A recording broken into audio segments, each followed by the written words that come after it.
bien, ustedes todos le dan ahí permitir a la grabación, es una, bueno, Zoom le pide, ¿no? Permitir con su consentimiento, ¿no? Que esto va a ser grabado, así que, muy bien.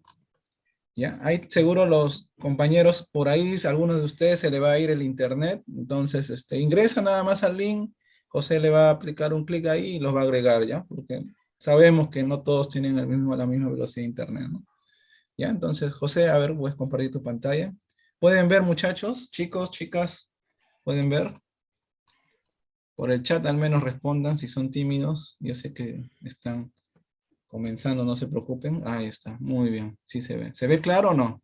Se ve excelente, ¿no? Ya está, entonces ya está grabando la exposición. Así que atentos, José, te dejo aquí con los compañeros. Si tienen alguna duda, por si acaso, al final de la clase, por favor, les respondemos con toda cordialidad. Y si no, lo buscamos y tratamos de resolver sus dudas para que puedan ustedes irse tranquilos y con la mejor enseñanza posible, ¿ya? Muy bien, José, que tengas una excelente exposición. Felicitaciones, chicos, por su ingreso a todos. Bueno chicos, ¿qué tal? Buenos días con todos. Muchas gracias Héctor de antemano por la oportunidad y también, bueno, darles la bienvenida a lo que vendría a ser la Facultad de Medicina a cada uno de ustedes y también la bienvenida a este curso introductorio de biología. Espero que lo puedan aprovechar de la mejor manera y de igual forma cada uno de los ponentes que estamos conformando este curso, pues vamos a dar todo de nosotros para que se le pueda hacer muy ameno y sobre todo muy didáctico, ¿no? Lo que vendría a ser la enseñanza. A mí lo que me gusta en particular es que participen, chicos. Si es por chat, no importa, la verdad. Se les va a entender que como son nuevos, pues quizá por ahí tengan algo de timidez, de vergüenza, ¿no? Y su participación por chat es más que suficiente para mí. Si pueden activar su micro, también mejor todavía, porque como Héctor ya mencionó, el doctor Lacruz mira mucho lo que vendría a ser la participación, sobre todo en esta modalidad, que vendría a ser modalidad virtual. Mira mucho lo que vendría a ser la participación, y que estén atentos a su clase, y bueno, sobre todo las preguntas, ¿no? Traten de centrarse en eso, sobre todo en este curso. Bueno, vamos a iniciar, vamos a aperturar el curso con lo que vendría a ser el tema de niveles de organización, que vamos a ver un poco de lo que vendría a ser la visión general de lo que vendría a tomar en cuenta el curso de biología, componentes químicos de la materia viva, también a manera de grandes rasgos, porque ya les voy mencionando que en lo que vendría a ser el ciclo cuando inicien ustedes, este punto no lo van a ver a profundidad como si fuera académico. Simplemente lo van a ver a grandes rasgos y pues por ahí les van a mencionar alguno que otro punto importante. El tema de agua, que sí es muy importante junto con el tema del pH, pero más énfasis en lo que vendría a ser el tema de agua. Y es justamente el tema en donde más me estoy centrando en lo que vendría a ser esta exposición. Un momento. Ahí, ahora sí. Ya, bueno, vamos a iniciar con el tema de niveles de organización. Bueno, niveles de organización lo he clasificado en 6 compartimentos, 6 regiones, por decirlo así, esta y otra diapositiva más, en los cuales vamos a estar iniciando con lo que vendría a ser los precursores del entorno, ¿ya? Todos estos elementos o todas estas moléculas que se encuentran aquí en lo que vendría a ser precursores del entorno van a tener un peso molecular que va a variar entre 18 y 44. 18 y 44, lo que vendría a ser el peso de cada una de las moléculas que se encuentra aquí. Por ejemplo, el agua, ustedes saben que tiene 2 moléculas de hidrógeno, una molécula de oxígeno, ¿cierto? 2 moléculas de hidrógeno, una molécula de oxígeno. Ahorita vamos a estar viendo su estructura y todo lo demás. Ahora, en la academia ya les han enseñado que la molécula de hidrógeno pesa un gramo, ¿cierto? Lo vamos a estar multiplicando por 2, que tendríamos dos átomos de hidrógeno, y lo vamos a estar sumando por el peso del oxígeno, que ya vienen de academia frescos ustedes. ¿Cuántos sería, chicos?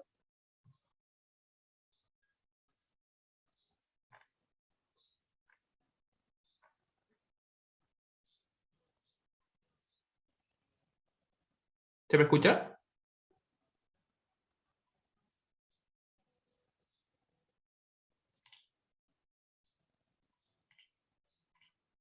¿Se me escucha, chicos? Hola, hola, hola.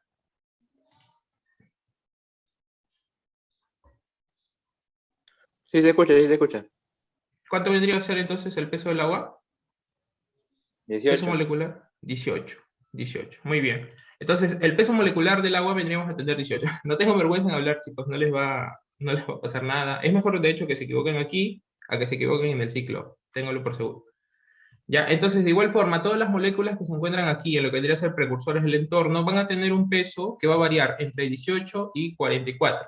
Ya vendría a ser el dióxido de carbono, el agua, el amoníaco, el nitrógeno. Simplemente van a ser el peso molecular que varía entre este rango. Ahora, si nos vamos a lo que vendría a ser los intermediarios, las moléculas intermediarias de los procesos, que en todo lo que vendría a ser este curso se les va a estar explicando, vamos a ver moléculas que van a pesar entre 50 y 250. En el caso de lo que vendría a ser el piruvato, el citrato, el malato, el gliceraldehído 3-fosfato.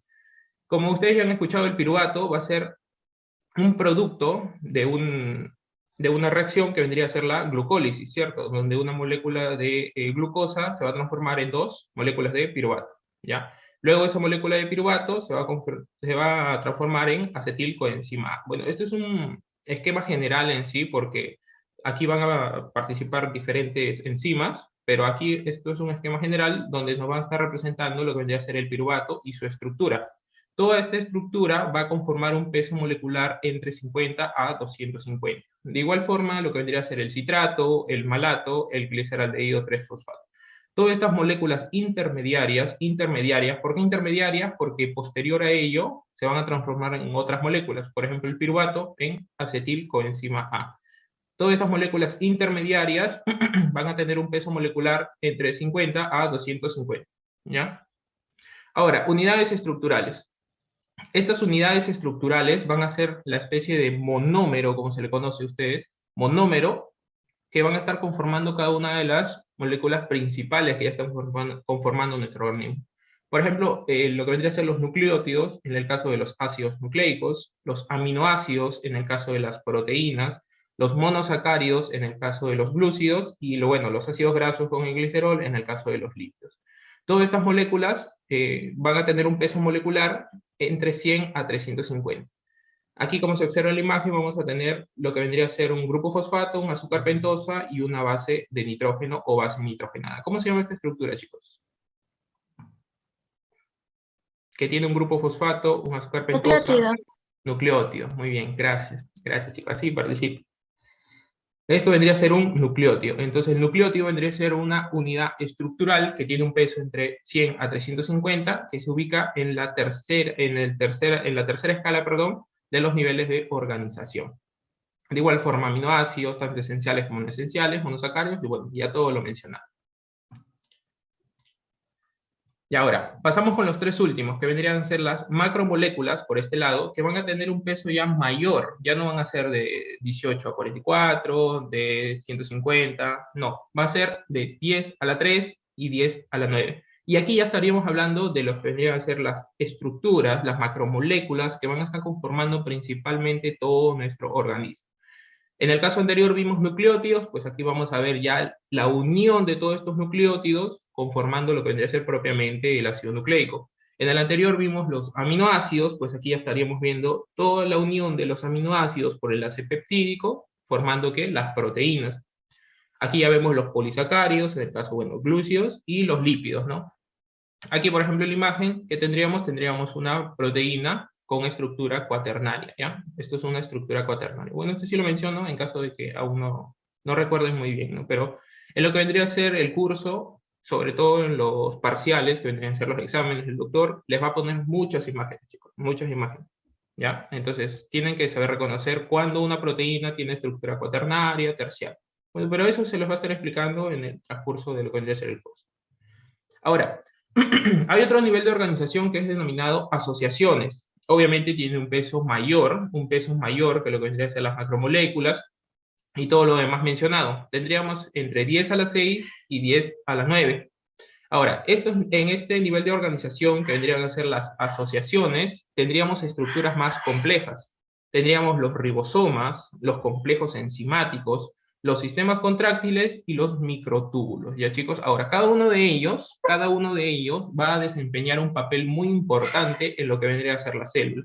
Por ejemplo, los ribosomas, ¿recuerdan cuál era su papel más importante?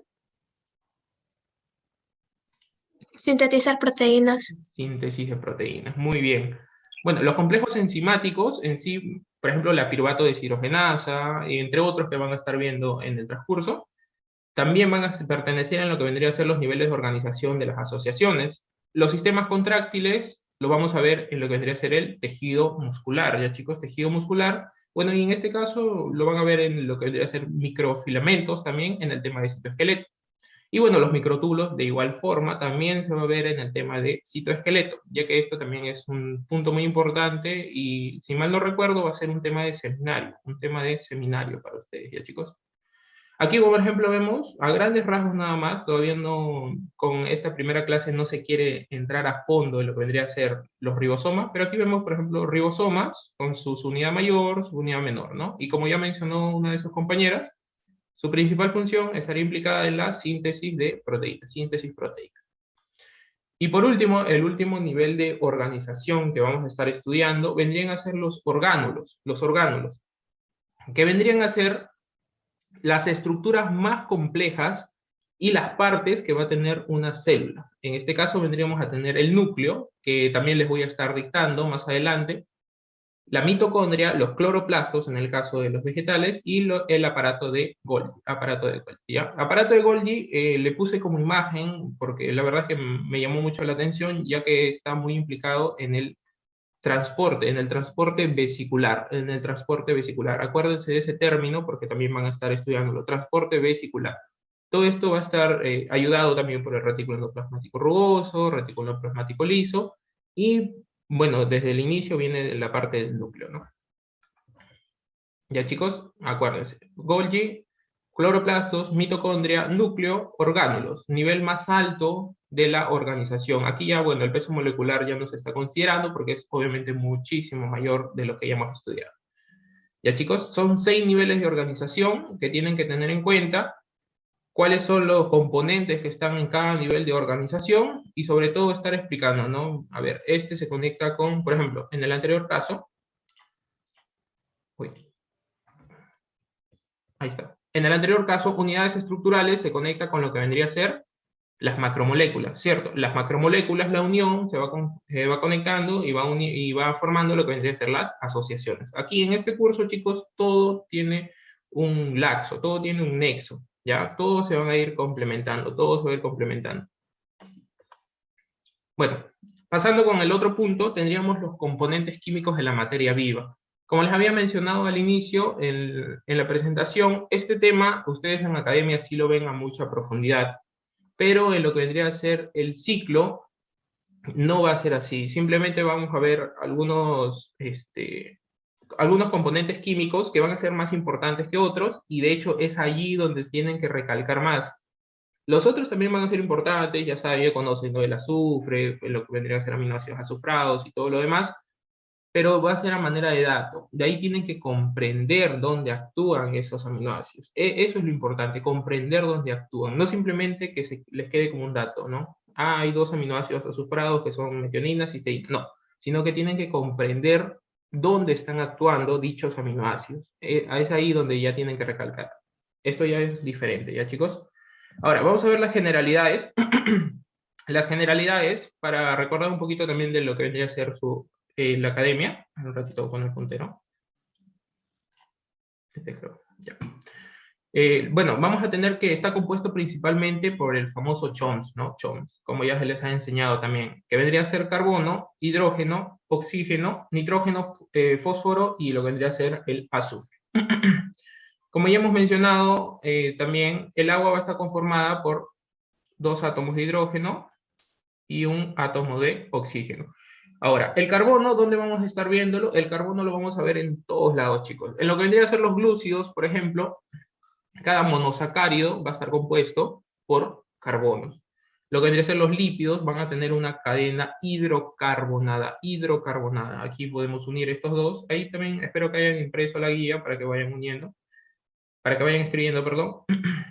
En el caso de los lípidos vamos a tener varias cadenas hidrocarbonadas, es decir, que van a tener muchas cantidades de carbono e hidrógeno juntos, ¿ya chicos? Ahora, en el caso del oxígeno también, de igual forma, lo vamos a encontrar en las estructuras proteicas, lo vamos a encontrar en lo que vendría a ser los lípidos. En el caso del nitrógeno, sobre todo y recalcando más en las estructuras proteicas. En el caso del fósforo de igual forma, y en el caso del azufre, pues en los sulfátidos, como ya hemos hablado, los sulfátidos, en el caso de los aminoácidos azufrados, que también les he mencionado, son dos, cisteína y metionina. Y bueno, todo esto lo demás va a estar repartido, por decirlo así, o en un porcentaje mayor entre los 4 primeros elementos. Oxígeno en un 65%, carbono en un 18,5%, conformando principalmente lo que vendrían a ser las macromoléculas, hidrógeno un 9,5%, ¿sí? Nitrógeno en un 3,3%. Y lo demás, como ya les he mencionado, van a ser mínimos porcentajes, no digo que no son importantes, pero principalmente van a tomar alcance en lo que vendría a ser los 4 primeros. También tendríamos lo que vendría a ser el calcio, que como cuando ya saben de academia, 1,5%, y va a ser el mayor cation involucrado en la estructura y función de los huesos. Estabiliza también lo que vendría a ser la membrana celular. Ya chicos, a ver, aquí no voy a poder escribir de manera muy correcta, muy bien con esto, pero si quieren lo van anotando aquí. El calcio, pues, estabiliza lo que vendría a ser la membrana celular, transmite impulsos nerviosos, ¿qué más? Participa en la contracción muscular, también participan en la contracción muscular, y bueno, como ya les mencioné al inicio, mayor cation involucrado en la estructura y lo que vendría a ser la función de los huesos. Otro, por ejemplo, muy importante es el cloro. El cloro ayuda a mantener la presión osmótica, que también es una función muy importante. Otro, el sodio, por ejemplo, tiene una mínima cantidad, pero también sus funciones son muy importantes. Por ejemplo, la osmolaridad sérica, el volumen del líquido extracelular, excitabilidad y conductividad nerviosa y muscular, en el caso de las neuronas, cuando tienen una unión neuromuscular. Todos esos puntos muy importantes, como ya se van dando cuenta, son mínimos su porcentaje, pero es una función muy imprescindible en lo que vendría a ser la materia viva. ¿Ya, chicos? Ahora, todo ello va a estar, si no lo han anotado o no lo han anotado a tiempo, me lo pueden preguntar, chicos, normal. Yo les puedo hacer un resumen, si quieren, con cada uno poniéndole una función, de los más importantes, ¿no? Claro. Los que más le van a preguntar o los que más le van a hacer. O ahorita también me pueden preguntar, ¿han anotado, chicos? ¿O les gustaría que les diga de alguno más? ¿Podría decirlo, por favor? Ya, a ver. Vamos a comenzar como les mencioné ya. A ver. Calcio estabiliza la membrana celular. Estabiliza la membrana celular. Contracción muscular. Y también les mencioné, creo, transmisión del impulso nervioso. ¿Ya? Estabiliza la membrana celular. Participa en lo que vendría a ser la contracción y lo que vendría a ser la transmisión del impulso nervioso. El cloro vendría a ser que ayuda en la presión osmótica, que tiene otras funciones más importantes. Por ejemplo, en lo que vendría a ser el jugo gástrico también está como ácido clorhídrico, pero también pueden ponerlo, ácido clorhídrico a nivel gástrico, y también pueden poner ahí, ayuda a mantener la presión osmótica, ¿ya? ¿De aquí más? Del sodio. Del sodio es muy importante por lo que vendría a ser el volumen del líquido extracelular, y excitabilidad y conducción nerviosa y muscular. Aquí estaríamos hablando principalmente de lo que vendría a ser entre paréntesis pueden poner unión neuromuscular, ¿ya chicos? Unión neuromuscular. Unión neuromuscular. Neuromuscular, ¿ya chicos? Esto es lo que vendría a ser el sodio.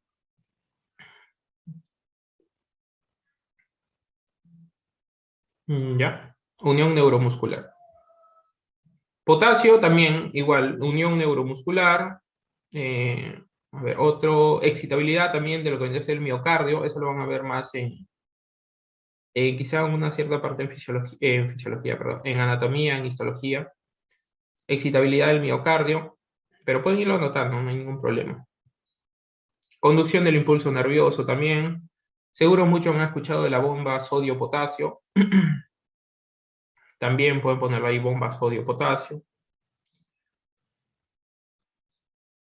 El fósforo, por ejemplo, el fósforo va a estar muy ampliamente distribuido en lo que vendría a ser el ATP, como ya se conocerán, el ATP. A ver, un ratito, hay un compañero que quiere unir.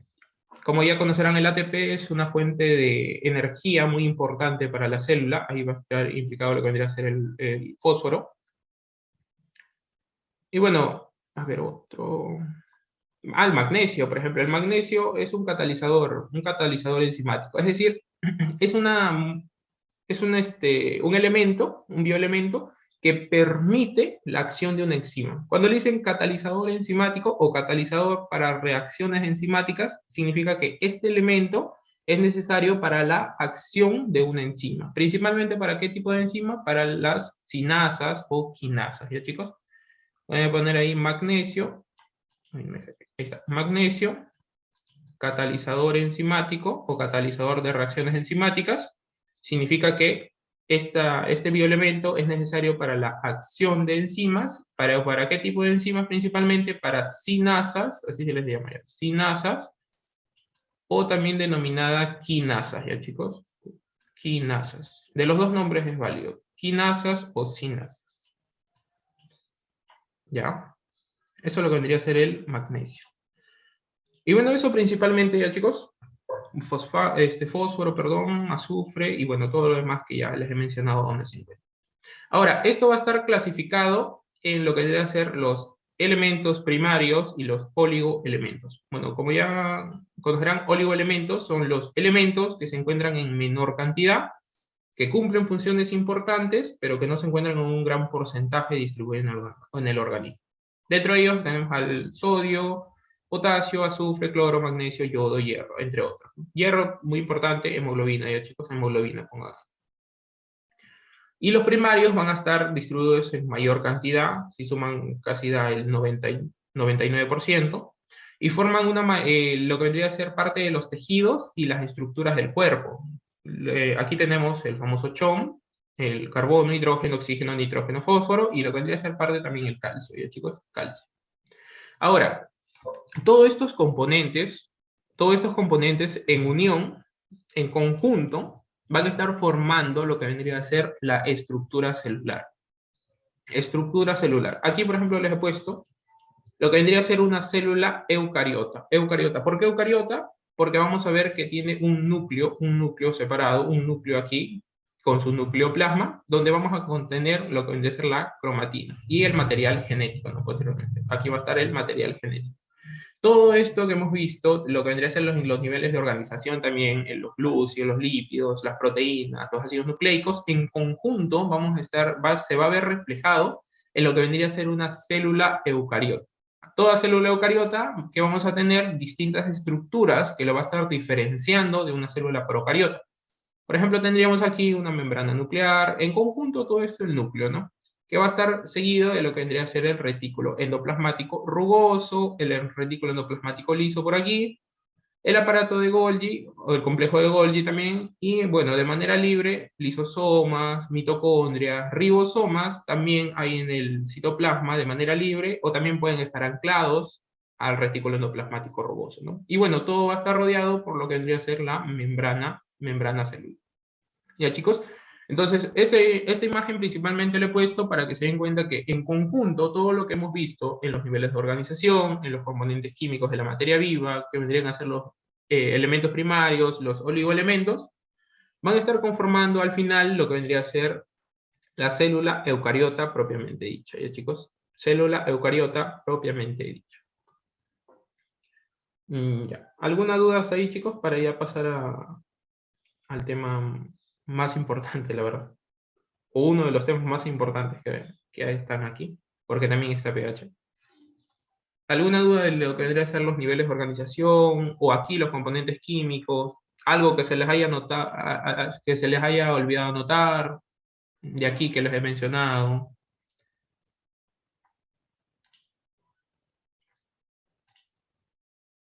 Pueden decirme, chicos, no hay ningún problema. No les va a pasar nada.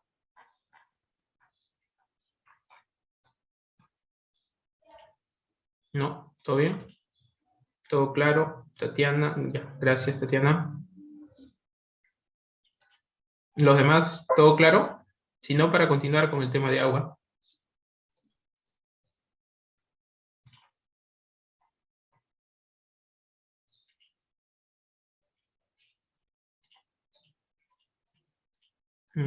Todo bien, todo claro, ya. Ya, chicos. A ver, vamos a continuar entonces con lo que vendría a ser el tema de agua. Ya, agua.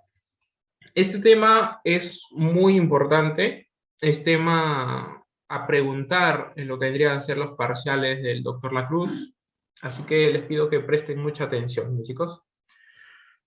Vamos a comenzar desde lo más básico, y de ahí nos vamos a estar distribuyendo lo que vendría a ser los enlaces, las propiedades, todo lo que vendría a ser respecto a la distribución y las funciones biológicas también les he puesto, funciones biológicas del agua en el organismo, ¿ya? Vamos a comenzar con las generalidades. Bueno, la molécula de agua va a ser la molécula más abundante de los sistemas biológicos, la molécula más abundante de los sistemas biológicos, llegando a conformar aproximadamente el 70% del peso celular, 70% del peso celular. Ahora, aquí vamos a ver lo que vendría a ser una célula bacteriana. Una célula bacteriana, aproximadamente todo su componente, de todo su componente, perdón, el 70% de lo que tiene distribuido va a ser agua y el 30% va a ser componentes químicos. Dentro de esos componentes químicos van a ser los que ya hemos venido estudiando: polisacáridos, proteínas, ácidos nucleicos, lípidos y algunos iones inorgánicos. Esto vendría a ser una célula bacteriana. Ya, chicos, célula bacteriana. Aquí ya estamos comparando con lo que vendría a ser una célula eucariota, que vamos a ver todo lo demás. Esta pequeña sección le he puesto para célula bacteriana. Y de igual forma, como ven, en una célula bacteriana, organismo procariota, pero sigue teniendo aproximadamente el 70% del peso celular. Y va a estar implicado en lo que vendrían a ser las reacciones intracelulares, reacciones en un medio acuoso. Como recordarán también de academia, vamos a tener lo que vendría a ser la glucólisis, por ejemplo, que es una reacción que es muy importante que se da en el citosol. Ya, en el citosol, principalmente, su componente es agua. Entonces, el agua ahí está implicado en lo que vendría a ser una reacción intracelular, porque sea dentro de la célula, como vendría a ser la glucólisis, ¿ya? Hay un ejemplo para que se puedan ir recordando, ¿no? Reacciones, agua implicaba reacciones intracelulares, es decir, un medio acuoso. Contenido o estructura, vamos a tener dos átomos de hidrógeno unidos a un átomo de oxígeno, por medio de uniones covalentes. Ya, chicos, recuerden, no vayan a confundirse y decir unidos por enlaces de hidrógeno. No, eso es otro punto muy diferente. Acuérdense, los átomos de hidrógeno están unidos al átomo de oxígeno central por uniones o enlaces covalentes. Ya, chicos, uniones o enlaces covalentes. Ahora, en esta imagen de aquí de la derecha, vamos a tener que el agua es una molécula muy asimétrica, ya, chicos, asimétrica. Bueno, como ya se observa, el átomo de oxígeno es central y, bueno, en sus dos extremos los átomos de hidrógeno.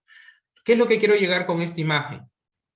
Y es que, como ya les he mencionado, este enlace que se encuentra aquí va a ser enlace covalente de unión de hidrógeno con oxígeno. Cada uno de estos enlaces covalentes, que tenemos, van a estar muy polarizados, ya, chicos, muy polarizados. Es por ello que la molécula de agua es polar, ¿ya? La molécula de agua es polar.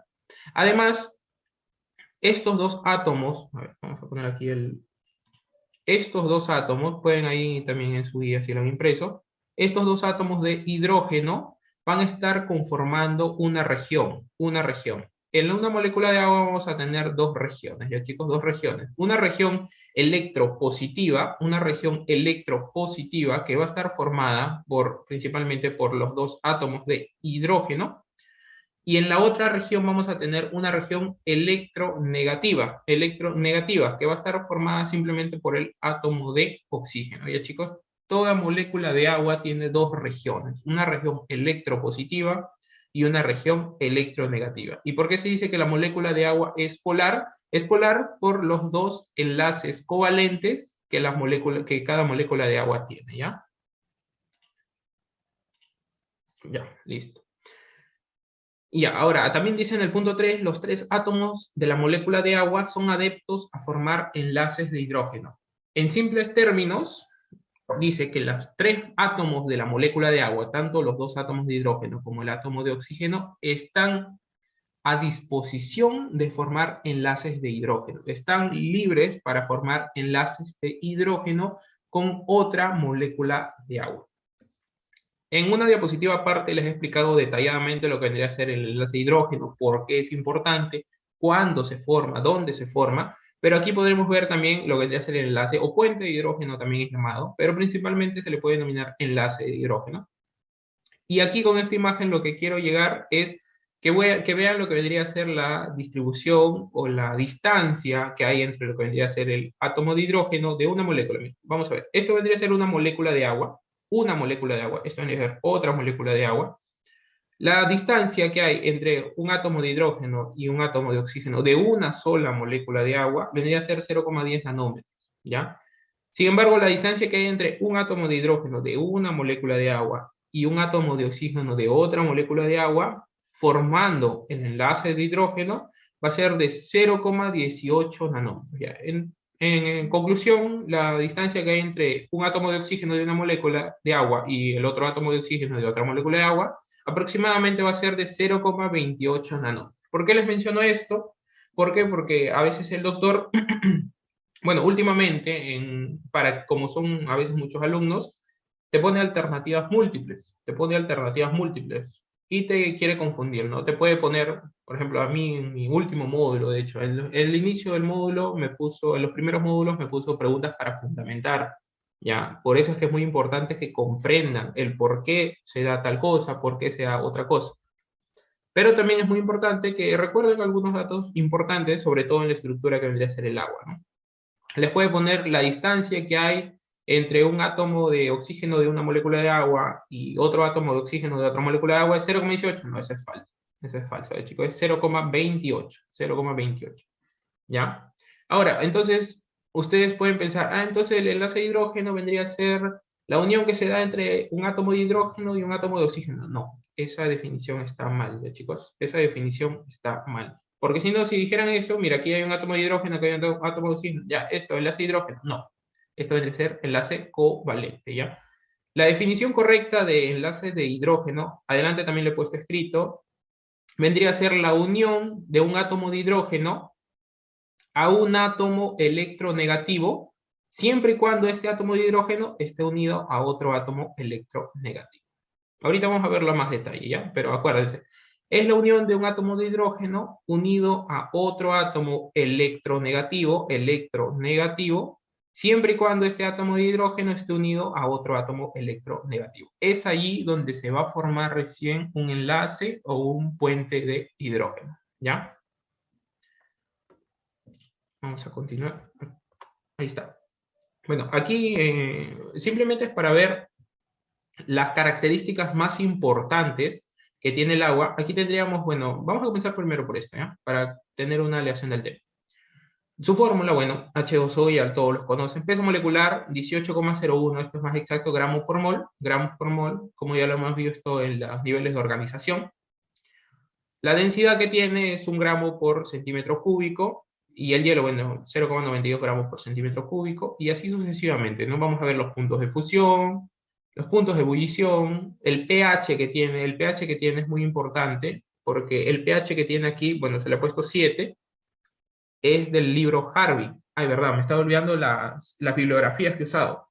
Aquí, por ejemplo, en este tema, agua principalmente, en el libro Robertis, que se les recomiendo a ustedes que están iniciando, tienen muy poca bibliografía. Si lo han ido revisando, tiene muy poca bibliografía de lo que vendría a ser el tema de agua.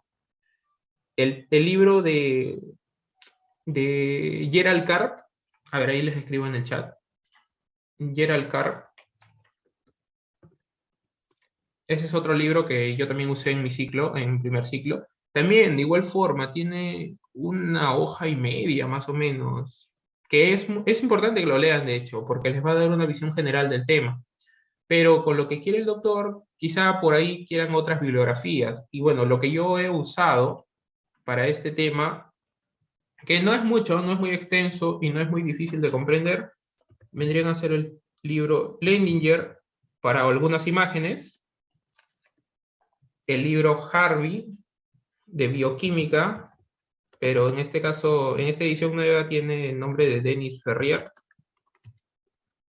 ¿Qué más? El libro Karp, también usa el Karp para sacar algunas definiciones. Y bueno, principalmente esos tres. Ahora, lo que les estoy diciendo con esto no vaya a ser que se compren el libro Harvey, el libro Leninger, el libro Carr, para realizar el ciclo, en todo el ciclo, o sea, para ver los temas de glúcios, de lípidos, porque estos libros, por ejemplo, el Harvey, es de bioquímica. Bioquímica ustedes, bioquímica en sí van a llevarlo todavía en tercer ciclo.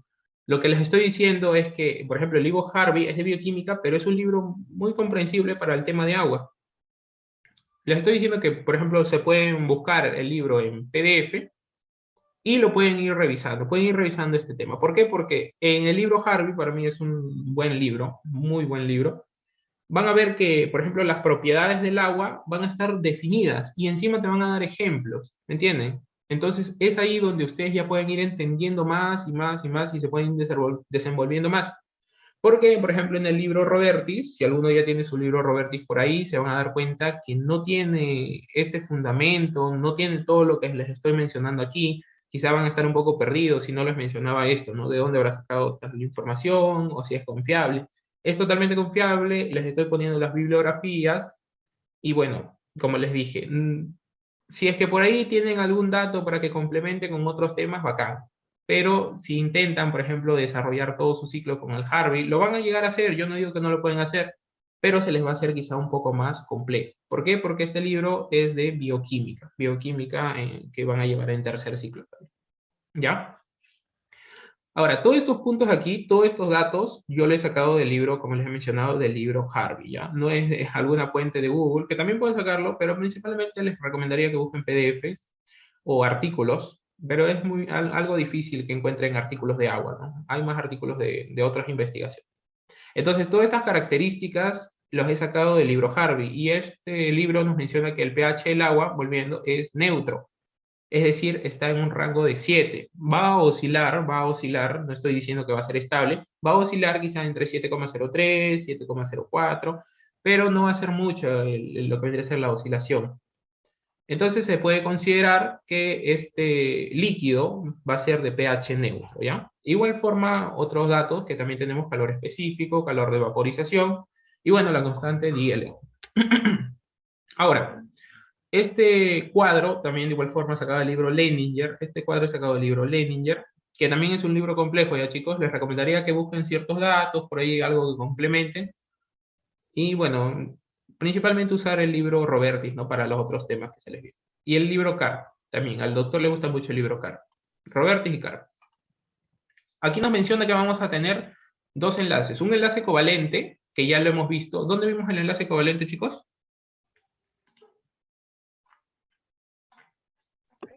La unión de un átomo de oxígeno y un átomo de hidrógeno.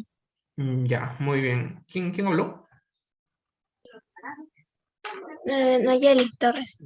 Ya, gracias, Nayeli. Entre la unión de un átomo de oxígeno y un átomo de hidrógeno, enlace covalente, ya, muy bien.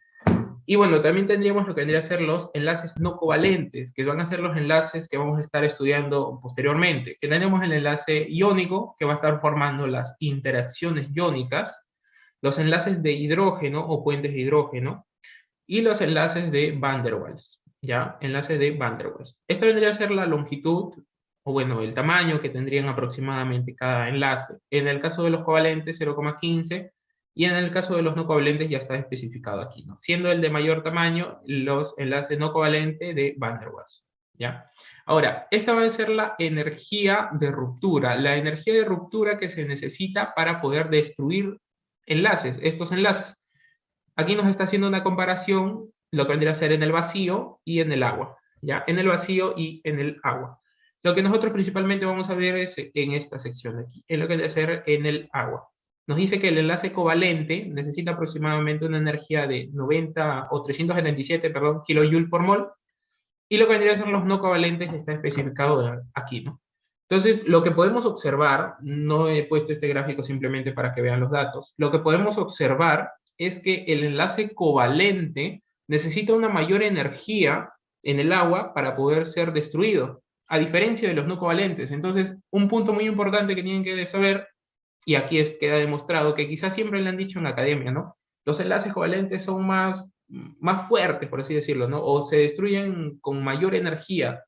pero siempre se han quedado la duda de, pero ¿cuánto es la energía? O ¿cuál es la comparación que tiene con los no covalentes? Ya, aquí miren, enlace covalente aproximadamente se necesitan 377 kJ por mol, a diferencia de los no covalentes, que son enlaces débiles, que se necesitan 12,6 kJ por mol, 4,2 kJ por mol, 0,4 kJ por mol, siendo el Van der Waals el enlace más débil, ¿ya? El enlace más débil. Aquí ya queda demostrado, y bueno, queda también en su memoria, que la cantidad de energía que se necesita, y sobre todo los enlaces covalentes, se observa que tienen mucha resistencia y se necesita una mayor cantidad de energía para ser destruidos. ¿Ya, chicos?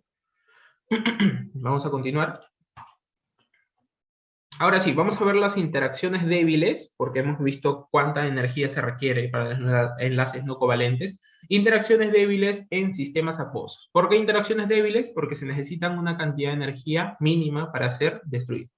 ¿Quiénes teníamos aquí, chicos? Bueno, aquí tenemos uno, enlaces de hidrógeno. ¿Quién más estaba aquí? Lo hemos visto en el gráfico que acabamos de pasar.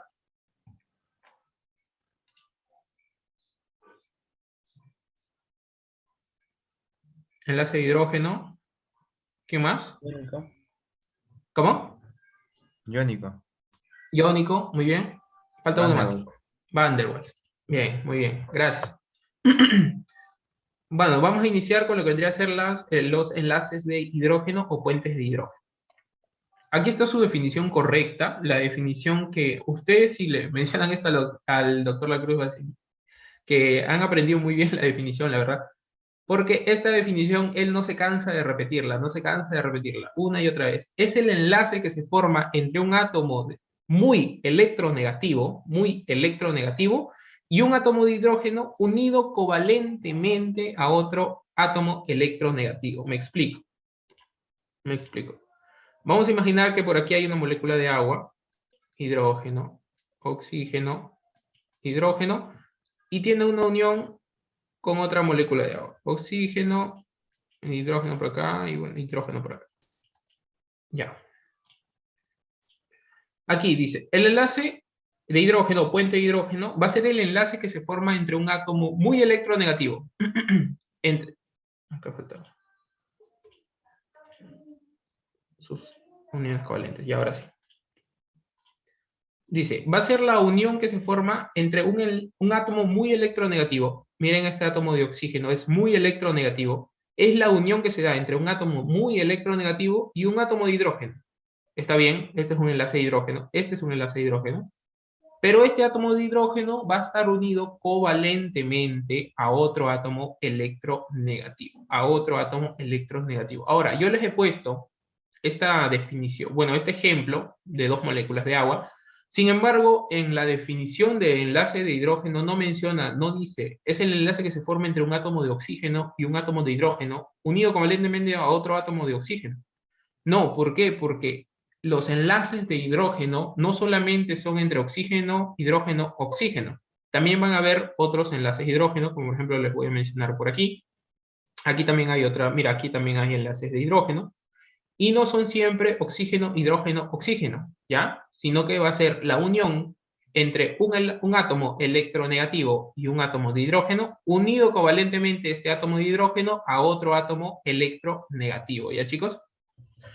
Para continuar con lo que vendría a ser dónde se forman estos enlaces de hidrógeno, y bueno, quién actúa como aceptor, quién actúa como dador, vamos a tener aquí lo que vendría a ser cuando un enlace o cuando un puente de hidrógeno va a ser más débil que otro, o cuando va a ser más fuerte. Se menciona que los puentes de hidrógeno o enlaces de hidrógeno van a ser más fuertes cuando el enlace de hidrógeno sea formado de manera directa, sea conformado de manera directa. Ejemplo, oxígeno, hidrógeno, oxígeno. ¿Ya? Oxígeno, hidrógeno, oxígeno. Aquí se ve una formación directa del enlace o puente de hidrógeno, por ello es que este enlace o puente de hidrógeno va a ser una interacción fuerte. Sin embargo, aquí también tenemos un enlace o puente de hidrógeno, pero este enlace o puente de hidrógeno se ve formado, pero en manera de bisagra, se menciona. En manera de bisagra o en manera, bueno, coloquialmente podríamos decir doblado, o en codo, pero principalmente se llama en manera de bisagra, ¿ya chicos? En manera de bisagra. Este puente de hidrógeno también es puente de hidrógeno, enlace de hidrógeno, pero va a ser un puente de hidrógeno más débil que lo que se forma de manera recta, ¿ya? Acuérdense, que es lo que se forma de manera recta. Ahora, aquí vamos a tener distintas moléculas que van a actuar como dadores de hidrógeno y aceptores de hidrógeno. Todas estas moléculas, aquí por ejemplo se ve puentes de hidrógeno, todo esto van a estar formando enlaces o puentes de hidrógeno, ¿ya? Esto también es muy importante para que ustedes recuerden los grupos donde vamos a estar formando lo que vendría a ser los puentes de hidrógeno. Por ejemplo, aquí tenemos grupos hidroxilo, grupos amino, y bueno, todo esto principalmente es memoria, pero pueden irlo repasando y se les va a ir quedando. Ahora, lo más importante de esto que está aquí no va a ser esta imagen, sino que vamos a verlo aplicado en esta imagen de aquí. ¿Por qué? Porque, como ya les he mencionado, hay moléculas que actúan como dadores de hidrógeno y hay moléculas que actúan como aceptores de hidrógeno. Sin embargo, ¿dónde vamos a ver representado o dónde vamos a ver que se forma dichos enlaces o puentes de hidrógeno? Vamos a ver que se da entre el grupo hidroxilo de un alcohol y el agua. ¿Ya? Grupo hidroxilo de un alcohol y el agua. Vamos a ver si es cierto. Según definición de enlace de hidrógeno, tendríamos que se da la unión de un átomo electronegativo unido a un hidrógeno. A su vez, este hidrógeno está unido covalentemente a otro átomo electronegativo. ¿Cierto? Enlace de hidrógeno. También nos menciona que es la unión que se da cuando se da la unión entre el grupo carbonilo de una acetona y el agua. De igual forma, átomo electronegativo unido a un hidrógeno, átomo electronegativo unido a un hidrógeno y este hidrógeno unido covalentemente a otro átomo electronegativo. Entre los grupos peptídicos en los polipéptidos. Ahora, ustedes dirán, ya me estoy mareando, ¿por qué grupos peptídicos en polipéptidos? Si mal no recuerdan, en la academia les han mencionado en el tema de proteínas que hay 4 estructuras: estructura primaria, estructura secundaria, terciaria y cuaternaria. En la estructura secundaria recordarán que les mencionan que ahí aparecen lo que vendrían a ser unos enlaces que se dan, bueno, la hoja alfa hélice, beta plegada. Ahí aparecen lo que vendrían a ser los enlaces de hidrógeno, ¿ya? Ahí aparecen los enlaces de hidrógeno. De igual forma aquí se observa. Y bueno, en lo que vendría a ser entre las bases complementarias del ADN. Como recordarán también en el tema de ácidos nucleicos que les han enseñado, estos ácidos nucleicos, principalmente el ADN, va a estar formado por cuatro bases, ¿no? Guanina, citosina, adenina y timina. ¿Sí recuerdan? ¿No? A ver. Guanina, timina. Ya está. Ahora, esto de aquí va a estar unido por 3 flechitas, así le ponen, y acá 2 flechitas. Ya, esas flechitas o líneas van a ser los enlaces de hidrógeno. Allí también vamos a tener enlaces de hidrógeno, ¿ya? 3 enlaces de hidrógeno uniendo la citosina con la guanina y 2 en la adenina y la timina. Ahora, como les he mencionado, no solamente tienen que ver dónde se forma, cuándo es el enlace de puente de hidrógeno fuerte, débil, cuál es su definición, sino que cuál es su aplicación, cuál es su importancia. La importancia de estos enlaces de hidrógeno, y de hecho son los enlaces más importantes, por ello me estoy tomando unos minutos más, es que van a proporcionar los altos puntos de fusión y vaporización que tiene el agua, la buena capacidad como disolvente, su elevada fuerza de cohesión y su alta tensión superficial, que son términos que vamos a estar viendo a manera de detalle más adelante. ¿Ya? Estos son la importancia de los enlaces de hidrógeno. No simplemente son enlaces que permiten que se unan varias moléculas de agua, no, sino que tienen su importancia, como ya les he mencionado en estos 4 puntos. ¿Ya, chicos? Entonces ya saben dónde se forma, cuáles son los dadores, los aceptores y cuándo se denomina puente o enlace de hidrógeno fuerte y cuándo se denomina puente o enlace de hidrógeno débil. Y bueno, la definición, que también es un punto muy importante. Ya, chicos, apréndanse esta definición y de verdad, enlace de hidrógeno, espero que haya quedado muy, muy claro, ya, chicos. ¿Alguna duda aquí, chicos? Porque es, como les he mencionado, es uno de los enlaces más importantes.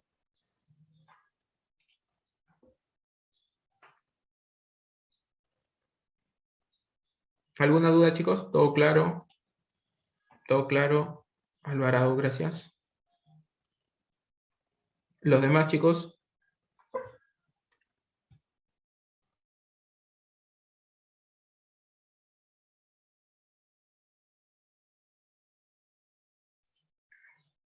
Ya, Díaz, todo claro, Mariana, Joel, ya. Gracias. ¿De verdad todo claro, no, chicos? ¿O no se entiende nada y tienen vergüenza de decir? Ya, vamos a imaginar que todo claro, ¿ya?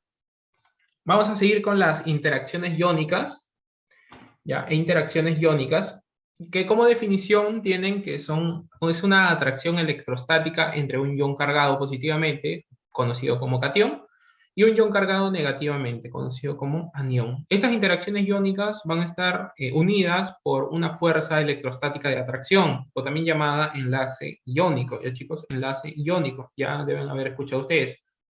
Esta es su definición correcta, pero en simples términos pueden decir, es la unión entre un catión y un anión, pero preferentemente, díganlo, atracción electrostática entre un catión y un anión, ¿ya? Por medio de formando, perdón, un enlace iónico. Ejemplo, el más común, cloruro de sodio, ¿cierto? Van a estar uniéndose, se unen, se cristalizan también para formar lo que vendría a ser la sal, pero se van a unir por medio de enlace iónico o una fuerza electrostática de atracción. Fuerza electrostática de atracción. Las interacciones del agua con moléculas iónicas, acá de igual forma, vemos que tendríamos cloruro de sodio, y vamos a ver cómo es que el agua va a interactuar con dicho cloruro de sodio. ¿Cómo es que el agua interactúa con dicho cloruro de sodio? Como vemos, el agua va a estar aislando lo que vendría a ser los iones, tanto los cationes como los aniones, independientemente, ¿no? Aquí hemos puesto cloruro de sodio, pero pueden haber otros aniones y otros cationes. Así que les voy a llamar por ese nombre, ¿ya, chicos? Vemos cómo el agua va a estar aislando. Se supone que si este es un catión, en este caso es el sodio, el agua no va a estar interactuando con los hidrógenos. ¿Por qué? Porque se van a repeler. Cargas iguales se repelen, cargas opuestas se atraen. Entonces el agua va a estar ubicando lo que vendría a ser su átomo de oxígeno, que va a ser el átomo negativo, para que puedan disolver, para que puedan aislar lo que vendría a ser el ion catión, ¿ya? Y de manera contraria, por ejemplo, aquí tenemos el ion cloruro, que va a ser un ion de carga negativa. El agua va a estar interactuando con lo que vendrían a ser sus átomos de hidrógeno, ¿ya? Y aquí se van a formar las esferas de hidratación, ¿ya, chicos? Aquí, por ejemplo, dice también, obsérvese la orientación, que no es al azar de las moléculas de agua. ¿Por qué no es al azar? ¿Por qué? Porque si fuera al azar, aquí la molécula de agua pondría su átomo de hidrógeno y pues se va a repeler, ¿no? Y no va a ser posible lo que vendría a ser la disolución. Ya, chicos, no es al azar. Esto vendría a ser las interacciones iónicas. Un ratito. Ahí está. Aquí también tendríamos otro tipo de interacción que no fue mencionado en el cuadro, pero que principalmente se va a ver en lo que vendría a ser la membrana celular, que vendrían a ser las interacciones hidrofóbicas, que como definición tienen que es una asociación o congregación de moléculas no polares e hidrófobas, minimizando su exposición al entorno polar. Me explico. Aquí tendríamos, por ejemplo, una membrana, la membrana celular, la membrana doble, y esta membrana doble lo que hace es que está formada principalmente por lo que vendrían a ser los fosfolípidos. Estos fosfolípidos van a tener dos regiones, una región hidrofílica y una región hidrofóbica, ¿ya? Lo que hace esta membrana doble es formar una estructura central hidrofóbica que no tenga interacción o que no tenga contacto, ahí ese es el término, que no tenga contacto con lo que vendría a ser la parte acuosa o la parte líquida. Y si va a tener contacto, lo hace de manera como que excluyendo a lo que vendría a ser el entorno acuoso, como formando vesículas, incluso formando micelas. ¿Cuál es la diferencia entre una vesícula y una micela? Es que la vesícula también es bicapa, ¿ya? Bicapa, ya chicos, bicapa. Sin embargo, la micela es una monocapa. Como se dan cuenta, toda la parte hidrofóbica se congrega, se junta en la parte central. En cambio, la vesícula sí tiene dos capas, ¿no? Y sí puede formar aquí, en el centro puede abarcar una zona acuosa. Acá de igual forma vemos lo que vendría a ser, esto que vendría a ser, chicos, tiene una monocapa y está congregada a todo lo que vendría a ser los fosfolípidos. Sus colas hidrofóbicas están hacia el centro. ¿Qué vendría a ser, vesícula o micela? Micela.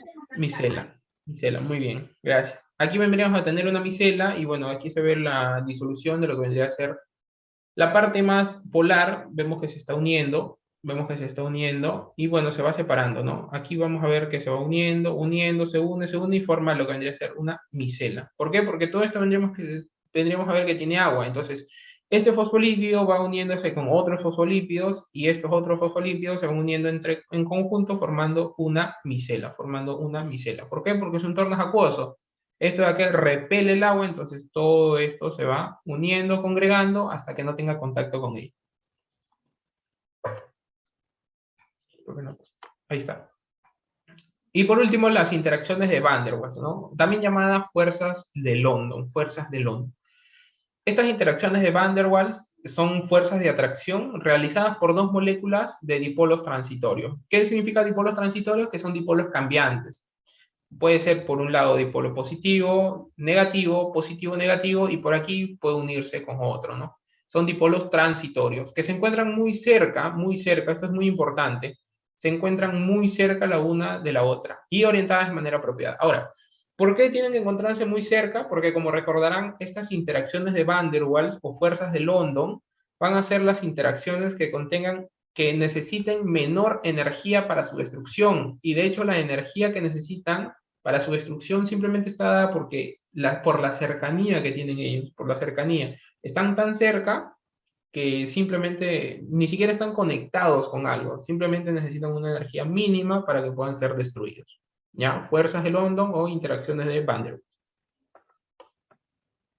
Listo. Pasamos a lo que vendría a ser las funciones principales del agua. Vamos a tener, si mal no recuerdo, les he puesto 6 o 7, 6 creo. Vamos a tener el agua como solvente, ¿ya chicos? El agua como solvente y la participación en las reacciones químicas. El agua como solvente nos menciona que el carácter polar de las moléculas de agua es responsable de las interacciones con otras sustancias que entren en relación con ellas. Por ejemplo, aquí tenemos un cristal de azúcar, Está aquí un recipiente con agua. Entonces lo que va a hacer el agua como solvente es que va a empezar a disolver dicho azúcar. Ahora, esta disolución del azúcar o la disolución de las moléculas que puedan ingresar aquí no va a ser al azar, sino que tienen que ser compuestos, si bien no son iónicos, pueden ser compuestos también polares. El agua puede disolver compuestos iónicos o compuestos polares, ¿ya chicos? En el caso de compuestos iónicos, ya anteriormente se les ha dado el ejemplo del cloruro de sodio, y en el caso de los compuestos polares, como por ejemplo los cristales de azúcar, ¿ya? Ahora, la participación, en reacciones químicas se va a dar debido a la alta capacidad de disolución que posee, como hemos visto, el agua como solvente. El agua permite que sea sitio en el cual se lleven a cabo las reacciones bioquímicas. Por ejemplo, ¿cuál? Ya les he mencionado la glucólisis. También vamos a ver otro tipo de reacciones que se encuentran en un medio acuoso. Por ejemplo, dentro de lo que vendría a ser la mitocondria, también hay un medio acuoso donde se da el ciclo de Krebs, por ejemplo, en el mitosol. Otro, por ejemplo, en el nucleoplasma, también hay alto porcentaje en agua, nucleoplasma.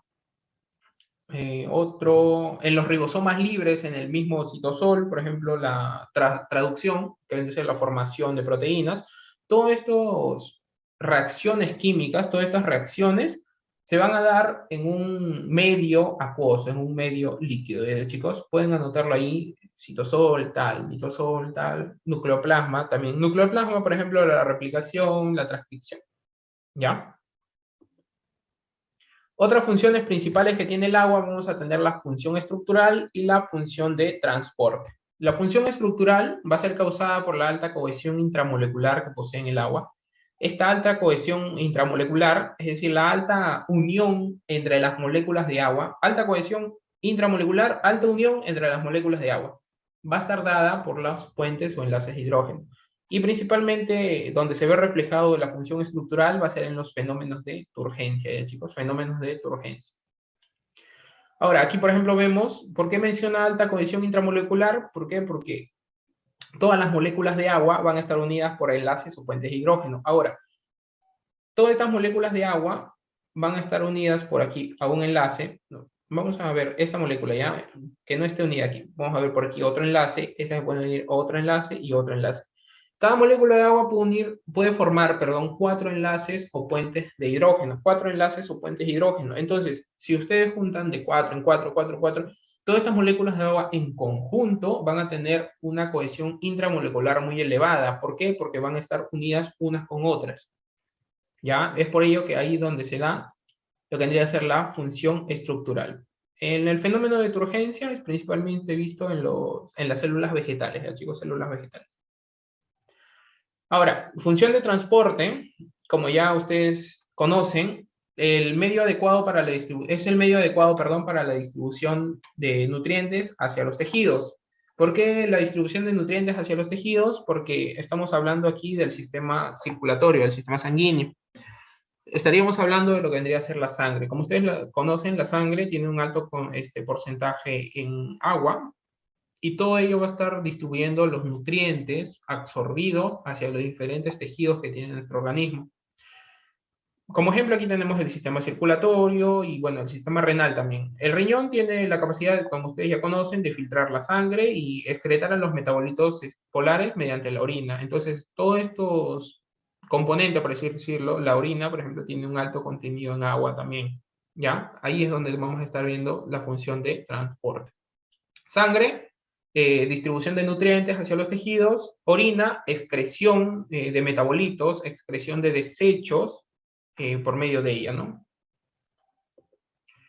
¿Qué vamos a tener también? La función de termorregulación y la función de ósmosis. La función de termorregulación nos menciona que mantiene la temperatura de los cuerpos que la contienen y favorece al enfriamiento, ¿ya? Enfriamiento.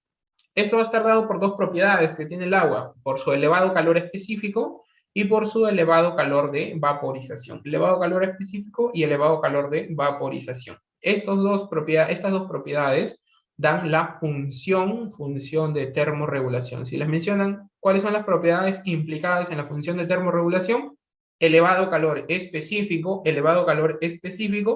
y elevado calor de vaporización. Ahora, ¿por qué se da la función de termorregulación? ¿Por qué se da? ¿Por qué creen? ¿Por qué? ¿Alguien sabe? ¿Alguien sabe por qué se da la función de termorregulación? Quizás muy pronto para preguntarles, pero la función de termorregulación principalmente se da para que no se eleve demasiado la temperatura corpórea.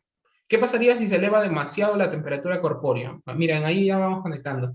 ¿Qué pasaría si es que no hubiera la función de termorregulación del agua? La temperatura corpórea, que aproximadamente oscila entre 36,5 a 37 grados centígrados, empezaría a elevarse. Imaginando nada más que se eleva hasta 39, 40 grados. A esa temperatura hay unas moléculas, hay unas estructuras en nuestro organismo que se llaman enzimas. Estas enzimas, cuando tienen un cambio brusco de temperatura, tienden a desnaturalizarse. Es decir, tienden a romperse, destruirse irreversiblemente. Es ahí donde, por ejemplo, ya no van a cumplir las funciones que tienen las quinasas, por ejemplo, otras enzimas que están implicadas en diferentes reacciones, ya no cumplen sus funciones. Entonces, por ello es muy importante, ¿dónde está el puntero? Acá está. Voy a cambiar esto, ¿ya? Es por ello que es muy importante lo que vendría a ser la función de termorregulación. ¿Por qué? Porque si nosotros no termorregulamos nuestra temperatura corpórea por medio del agua, pues podríamos ocasionar daños irreversibles a nivel enzimático, por ejemplo. Ese es un razonamiento, ¿no? Daño irreversible a nivel enzimático, con la desnaturalización de las enzimas. Ahí lo pueden anotar, ¿no? Si es que falla, daño enzimático o daño irreversible a nivel enzimático. La función de ósmosis va a ser un fenómeno físico-químico y esta función de ósmosis en sí se presenta cuando se da una membrana semipermeable, separa dos medios con concentraciones diferentes de soluto. Imaginando que aquí vamos a tener más soluto. Cada una de estas bolitas rojas es soluto, ya chicos, soluto, más concentración de soluto. Vamos a tener acá 4, 3, 7. 7 moléculas de soluto, ¿ya? Aquí tenemos una membrana semipermeable. Esto vendría a ser una membrana semipermeable. Está separando dos medios. un medio con concentración más alta de soluto. Este es el primer medio. Este es un medio con concentración más alta de soluto y un medio donde hay menor concentración de soluto, que tendríamos tres solutos. ¿Ya? Ahora, ¿qué es lo que pasa con el fenómeno, perdón, la función de ósmosis? También denominado fenómeno de ósmosis. Lo que pasa es que el agua tiende a viajar por medio de la membrana semipermeable del medio donde tiene mayor concentración de soluto hacia el medio donde tiene menor concentración de soluto, ¿ya? Las moléculas de agua tienden a trasladarse desde una región de elevada concentración hacia una región de concentración inferior. ¿Ya, chicos? Ahí está. Ahí. Bueno. Las moléculas tienden a trasladarse de una región de mayor concentración a una región de menor concentración, ya equilibrando lo que vendría a ser las concentraciones de soluto, ¿ya? Ahora, esta función de ósmosis desencadena en lo que vendría a ser la presión osmótica. La presión osmótica es la fuerza necesaria para detener la difusión del agua, ¿ya? Muchas veces se escuchan seguro regulación de la presión osmótica. Ya, regulación conocen el término, pero ¿qué es presión osmótica? La presión osmótica es la fuerza necesaria para detener la difusión del agua, ¿ya? Por medio de una membrana semipermeable. Ya, bueno, a ver, un ratito, chicos. Denme un segundo.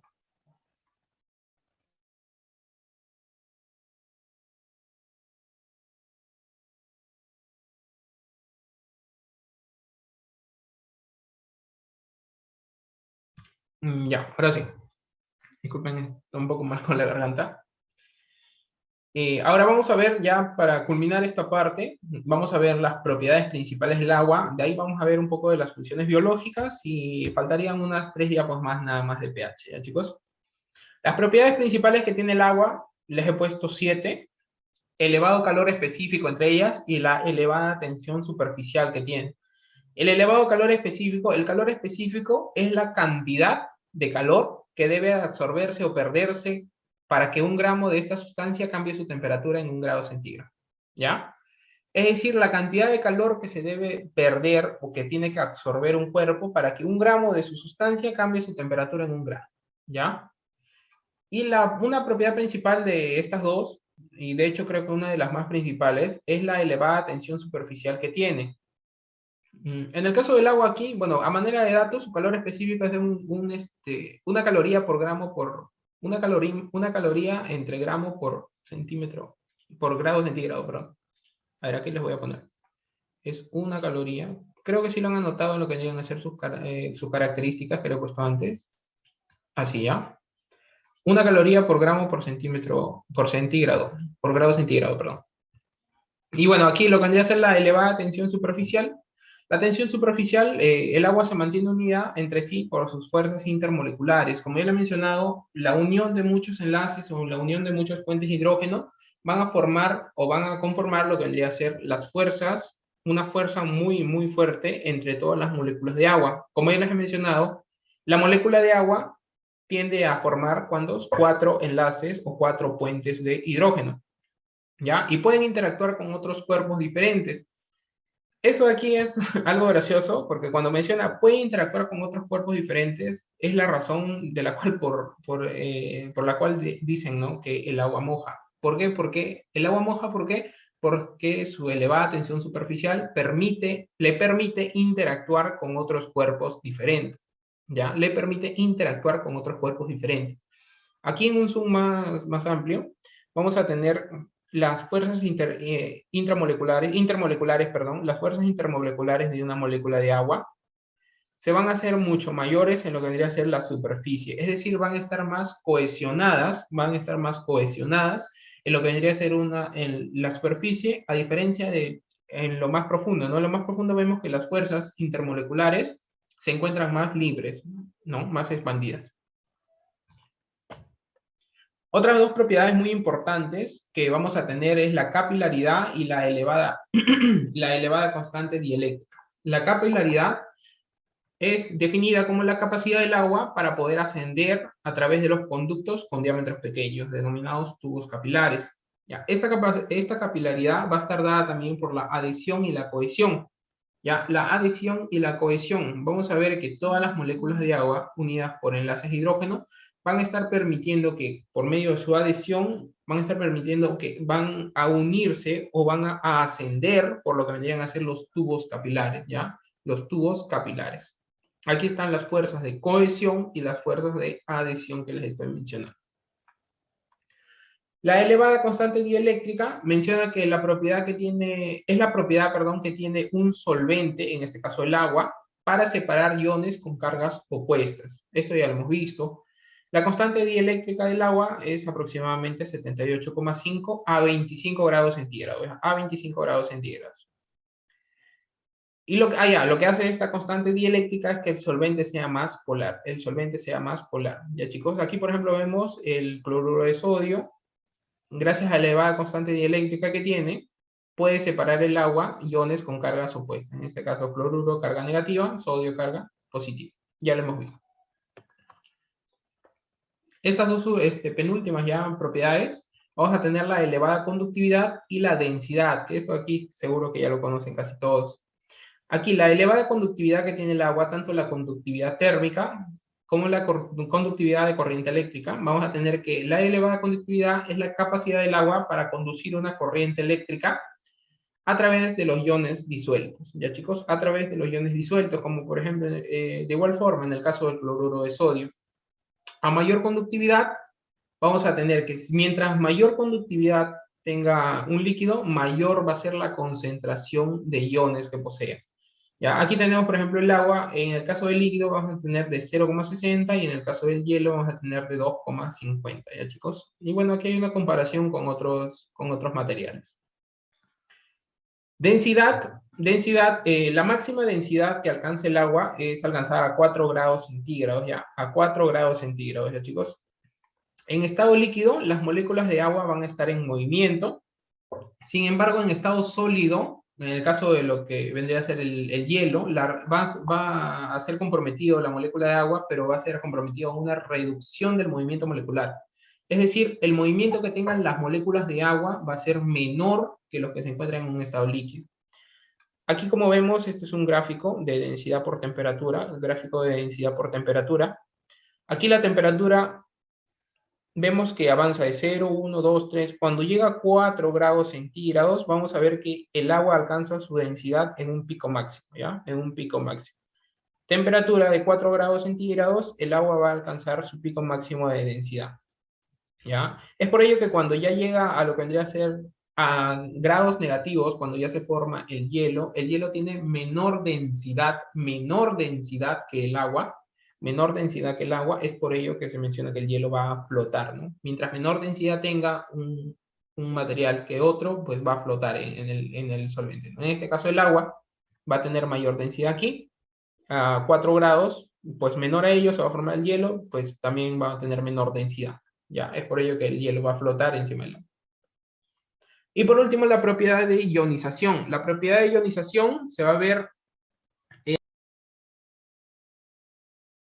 en la escala de medición del pH. La ionización es una reacción química en la que dos moléculas de agua, así como se observa aquí, reaccionan para producir un ion hidróneo y un ion hidroxilo. Lo que se quiere ver aquí y lo que tengan en cuenta es que esta reacción va a ser reversible, chicos, va a ser reversible. Es decir, así como se destruyen dos moléculas de agua para formar un ion hidróneo y un ion hidroxilo, se pueden unir este ion hidróneo y este ion hidroxilo para formar dos moléculas de agua, ¿ya? Ahora, a síntesis de todo esto de aquí, porque aquí hay una ecuación en sí que se denomina ecuación de Henderson-Hasselbalch, que lo van a ver principalmente en bioquímica, por ello no lo he puesto. Aquí en biología no lo van a ver. Se va a dar el producto iónico, que va a estar representado como la K y la W abajo.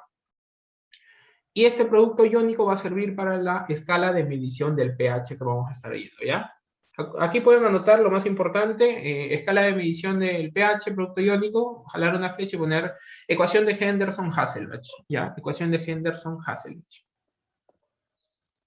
Ahora, ya pasando aquí a las propiedades biológicas del agua, lo que está más referido al curso en sí, vamos a ver que el agua actúa en 7 puntos muy importantes. Disolvente universal, ya lo hemos visto, disuelve todas las moléculas polares, Sin embargo, las apolares no se van a disolver en agua.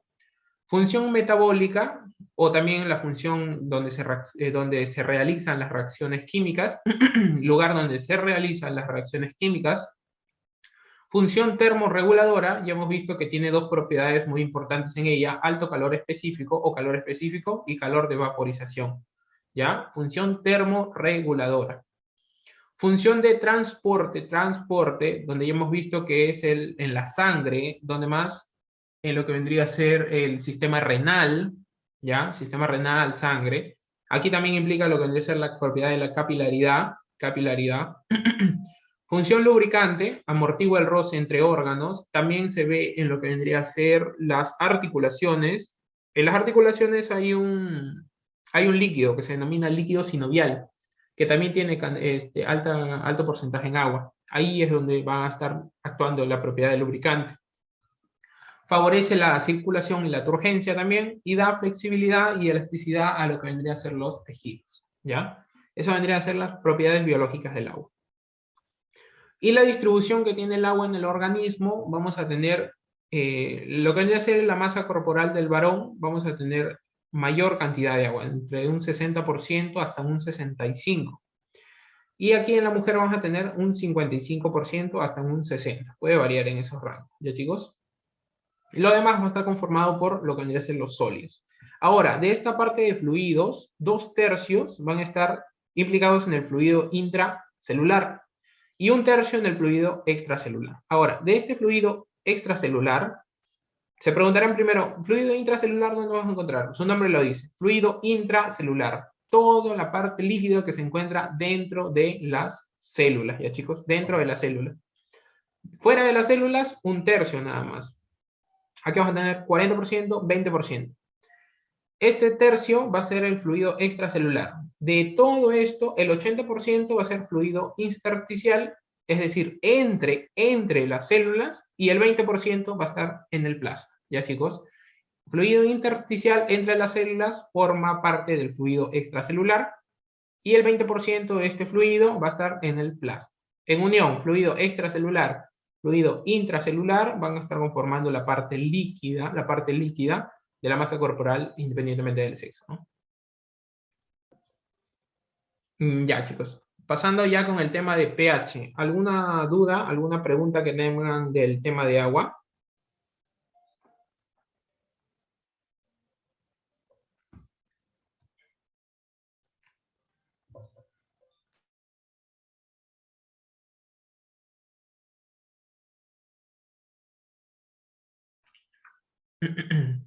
Chicos, ¿alguna duda, alguna pregunta que tengan del tema de agua? ¿O todo claro? No hay ninguna duda.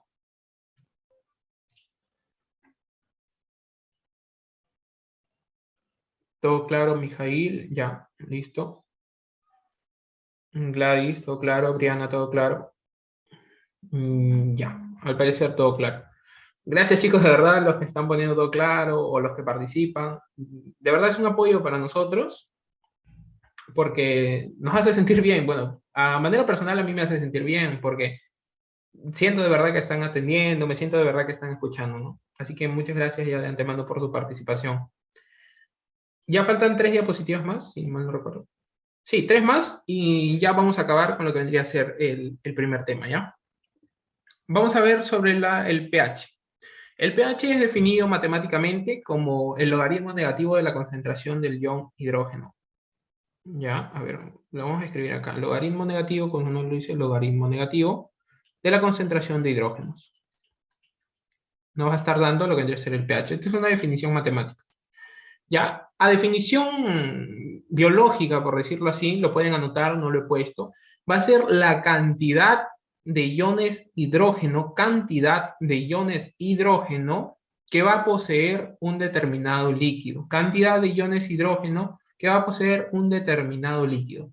A mayor cantidad de iones hidrógeno, a mayor cantidad o mayor concentración de iones hidrógeno, menor va a ser el pH. Tienen una relación inversamente proporcional. A mayor cantidad de iones hidrógeno, menor va a ser el pH. A menor cantidad de iones hidrógeno o concentración de iones hidrógeno, mayor va a ser el pH, ¿ya? Tienen una relación inversamente proporcional, ¿ya, chicos? Ahora, este pH va a ser medido en un laboratorio. Quizás muchos lo recuerdan, muchos lo conocen por pHímetro, ¿ya? El pHímetro es coloquialmente llamado así, pero el nombre correcto que tiene esta estructura, ¿no? Esta máquina vendría a ser el potenciómetro, ¿ya? Potenciómetro. O sea, a partir de hoy día ya no le van a decir pHímetro, le van a decir potenciómetro, ¿ya, chicos? Es la máquina que sirve para la medición del pH a nivel de laboratorio, ¿ya? Ahora aquí vemos, por ejemplo, las moléculas de agua tienen una ligera tendencia a ionizarse reversiblemente. Como les mencioné en la propiedad de ionización, dos moléculas de agua sirven para formar un ion hidronio y un hidroxilo. Una molécula de agua sirve para formar un ion hidroxilo y una molécula, perdón, y un ion de hidrógeno, ¿ya? Sin embargo, en la anterior ecuación y en esta ecuación, las moléculas de agua tienden a ionizarse reversiblemente. Es decir, la molécula de agua se forma en esto, sin embargo, esto puede formar una molécula de agua. Una molécula de agua. ¿Ya, chicos? Aquí vamos a ver lo que vendría a ser lo mismo, o sea, la misma, otra forma de escribirse, aquí dice otra forma de escribirse, que lo que vendría a estar aquí, ¿ya? Aquí está el ion hidroxilo, solamente que aquí está ya más disgregado molecularmente, disgregación molecular, ¿ya? Y el ion de hidrógeno, ¿no? Aquí vendría a ser un ion hidronio, aquí vendría a ser ion hidroxilo, y aquí, bueno, tendrían que haber dos moléculas de agua, ¿no? Ahora, aquí les he puesto un gráfico donde vamos a ver cuáles son lo que vendría a ser los líquidos que tienen un pH neutro y las variaciones que pueden tener. Cuáles son los líquidos que tienen un pH más ácido, cuáles son los líquidos que tienen un pH más básico, ¿ya? Centrándonos primero en lo que vendría a ser el pH neutro, vamos a tener aquí líquidos como, por ejemplo, el plasma sanguíneo, el sudor, las lágrimas, ¿ya? Plasma sanguíneo, sudor, lágrimas. Si bajamos de 7, vamos a ver que aproximadamente 6,4 vamos a tener la leche, el pan en 5 y así sucesivamente, ¿no? La cerveza en 4, cuidado ahí, por ejemplo, miren, en 4 vamos a tener la acidez de la cerveza, el limón en 3, los jugos gástricos en 2 y el ácido clorhídrico en incluso 0,9, ni siquiera llega a 1. Entonces, aquí es donde ya ustedes aplican parte, ¿no?, de su curiosidad. Si ustedes recuerdan, en nuestro jugo gástrico vamos a tener alta concentración de ácido clorhídrico. Y este ácido clorhídrico tiene una acidez muy elevada, muy elevada. Entonces, ¿cómo es que no nos hace daño? Pues porque tenemos la mucosa gástrica. La mucosa gástrica va a estar protegiéndonos de dicho ácido clorhídrico, ¿ya? De dicho ácido clorhídrico. Si subimos del pH neutro, subimos a 8, 9, 10, así sucesivamente hasta 14, vamos a tener líquidos como el bicarbonato sódico, detergente, amoníaco, hasta llegar al hidróxido sódico, que tiene 13,9, casi 14. Que vendría a ser uno de los más básicos, ¿no? Que tiene mayor alcalinidad, también se menciona. Alcalino básico, acidez ácido. ¿Ya, chicos? Ahora, vamos a tener lo que vendría a ser los ácidos y las bases. Los ácidos y las bases, como mencionó Héctor, también va a ser explicado en este tema. Ácido, recuerden, toda sustancia capaz de ceder un protón. Base, toda sustancia capaz de aceptar un protón. Acepta un protón. Tenemos ácidos fuertes y ácidos débiles, y así como tenemos ácidos fuertes y débiles, tenemos bases débiles y bases fuertes, ¿ya? Voy a explicar ahorita lo que vendría a ser los ácidos fuertes y los ácidos débiles, y bueno, base simplemente se cambia el nombre de ácido por base, no tiene más lógica. Pero sí les voy a dar ejemplos de algunas sustancias, de algunos líquidos que son ácido fuerte débil y base fuerte débil, ¿ya? ¿Cuándo se menciona que un ácido es un ácido fuerte? Un ácido fuerte se menciona que es cuando un ácido, en este caso, por ejemplo, el ácido clorhídrico, se llega a disociar de manera completa e irreversiblemente. Por ejemplo, aquí tenemos ácido clorhídrico, ion hidrógeno, ion cloruro. Esto vendría a ser la disociación completa. Se disocia el hidrógeno, se disocia el cloruro. Disociación completa, y aquí vemos que no hay una reversión, ¿no? Y en los ácidos débiles vamos a ver que se disocia pero parcialmente. Aquí está tomando el caso del ácido carbónico. Vamos a ver que se disocia en ion bicarbonato y en ion hidrógeno, pero sin embargo aquí no hay una disociación completa, hay una disociación parcial. Es por ello que esto se denomina, bueno, en este caso es una base, ¿no? Base débil, ¿ya chicos? En el caso del ácido, por ejemplo, tendríamos el ácido acético, por ejemplo, ¿no? Otro, por ejemplo, ácido débil, a manera de dato, ácido débil, el ácido débil, vamos a tener que produce, pueden anotarlo ahí, produce menor acidez en la disolución. Así nomás, chicos. El ácido débil, por ejemplo, a diferencia del ácido fuerte, produce menor acidez en la disolución. Es una característica, por ejemplo, de ello. Otra característica que les puede diferenciar, sin embargo no es muy recomendable porque hay muchas excepciones, es que el ácido fuerte es mayormente otorgado a ácidos inorgánicos y el ácido débil es mayormente otorgado a ácidos orgánicos. Pero como por eso le digo, no se basen mucho en eso porque hay muchas excepciones, ¿ya? Ahora, en lo que vendría a ser, quizás si les ponen por ahí un ejercicio de ácido base, una diferencia muy marcada es que el ácido, por ejemplo, el ácido débil posee constante de acidez, ¿ya? Posee constante de acidez, ¿de chicos? Ahora, los ejemplos que les he puesto aquí, por ejemplo, ácidos y bases fuertes, por eso les digo que simplemente cambie el nombre, son sustancias que en disolución se ionizan completamente. Ionización completa, constante de ionización elevada, como son muy elevadas ya no tienden a colocarse en un enunciado, y los elementos en la solución acuosa van a ser cationes y aniones, ¿no? En la misma concentración, Es por ello que tienen una ionización completa. Ejemplos, en el caso de los ácidos, clorhídrico, como hemos visto aquí, sulfúrico, perclórico. Y las bases, hidróxido de sodio, hidróxido de litio, de rubidio. En el caso de los ácidos y las bases débiles, vamos a tener sustancias que en disolución se ionizan parcialmente. Su ionización ya no va a ser completa, va a ser parcial, y vamos a tener elementos también, cationes y aniones, pero en diferentes proporciones, a diferencia de los ácidos y las bases fuertes. Y la constante de ionización va a ser pequeña. Como es pequeña, sí se tiende a colocar en un enunciado. Ejemplos, en el caso de ácidos débiles, el acético, como les he mencionado, el nitroso, el fosfórico. En caso de bases, amoníaco, metilamina y pirimidina. Este cuadro creo que en su PDF no le sale. Voy a borrar esto aquí para que le tomen un screenshot, una captura de pantalla. No le sale porque no quería que se vea así, o sea, no quería que la parte teórica que está atrás no se pueda ver, porque cuando se convierte en PDF no se llega a visualizar, ¿no? Entonces, así les iba a salir, pero ahora pueden tomarle una captura de pantalla y pues esto aquí principalmente lo repasan, ¿no? Y ya tienen la noción de por qué se llama ácido fuerte, ácido débil, base débil. Ya, y para culminar lo que vendría a ser ya el tema, toda la exposición, vendríamos a tener mecanismos de regulación del equilibrio ácido-base. Ya, mecanismos de regulación.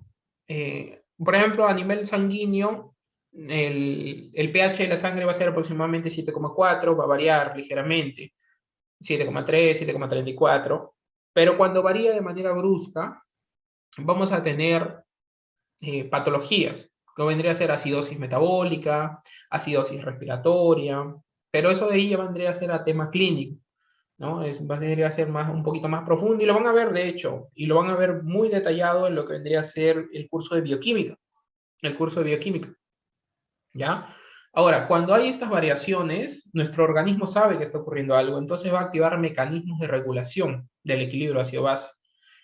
De primeras, salta lo que vendrían a ser los sistemas de amortiguadores, o lo que vendrían a ser los buffers, ¿ya? Sistema de amortiguadores o lo que vendrían a ser los buffers. Aquí he puesto los buffers más importantes, ¿ya, chicos? Y en segundo vamos a tener el control respiratorio y la regulación renal, ¿no? Y ahora, ¿qué es un mecanismo de regulación? Vendría a consistir en una solución de ácido débil y su base conjugada con la capacidad de captar o ceder protones, lo que les permita amortiguar, controlar, regular los cambios en el pH, ¿ya? Los cambios en el pH. Ahora, la eficiencia de estos amortiguador buffers va a depender principalmente de la concentración de hidrógenos que hay en el medio y el pH del medio, ¿ya? La concentración y el pH del medio. ¿Ya, chicos? Entonces, primero, cuando hay una variación en lo que vendría a ser el pH, vamos a tener que primero salte el sistema de amortiguador buffer, posterior a ello viene el control respiratorio y posterior a ello va a venir la regulación renal. Esto es un tema fisiológico, ya cuando ya lleven cuarto, yo recién, por ejemplo, lo voy a llevar a mayor detalle, ¿no? Ahorita pueden estudiarlo a manera general, pero a mayor detalle ya van a llevarlo en temas de fisiología, por ejemplo.